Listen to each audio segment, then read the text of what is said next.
আজকে চলে এলাম আমি রীনা মণ্ডল সমাজের কিছু গল্প তুলে ধরবার জন্য, যেগুলো আমরা সোশ্যাল মিডিয়াতে বা খবরের মাধ্যমে ডেইলি দেখি, শুনি এবং কিছু বলার চেষ্টা করি।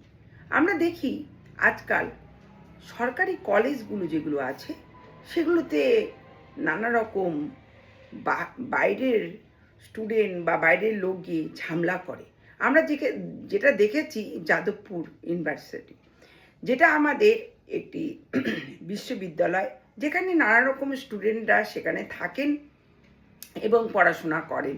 সেখানে মূলত পড়াশোনা করার জন্য যাওয়া হয়, কিন্তু আজকাল কলেজগুলোতে নানা রকম আন্দোলন, মিছিল, নানা রকম হোস্টেলে নানা রকম কাজকর্ম আমরা দেখে থাকি। কলেজে আজকাল সেই আগেকার মতন কলেজ নেই।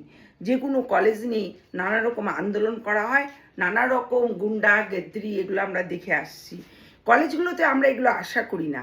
একটি কলেজে অনেক রকমের স্টুডেন্ট সেখানে যান এবং পড়াশোনা করবার জন্যই অনেক টাকা পয়সা খরচা করেন।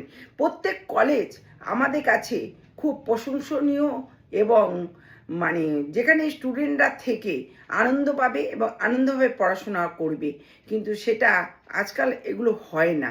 আজকাল দেখা যায় মাঝে মাঝে আমাদের যাদবপুর যেটা ইউনিভার্সিটি আছে সেখানে নানা রকম ঝামেলা, অশান্তি আমরা দেখে থাকি।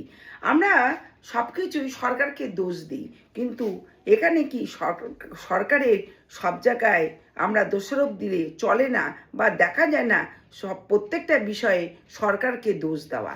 আমাদের নিজস্ব পাবলিকের বা জনগণের কিছু কর্তব্য সমাজে থেকে থাকে, সেগুলো করা আমাদেরও দরকার আছে।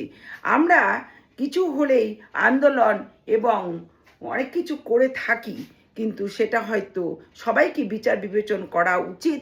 এটা কেন হয়েছে, কী জন্য হয়েছে। আজকাল যাদবপুর ইউনিভার্সিটি একটি বড় বিশ্ববিদ্যালয়, সেখানে অনেক কিছুর কাহিনী আমরা এখনও ঠিক মতন জানি না। যাদবপুর ছিল একটি বিশ্ববিদ্যালয়ে নাম করা, কিন্তু সেটাও আস্তে আস্তে নানা রকম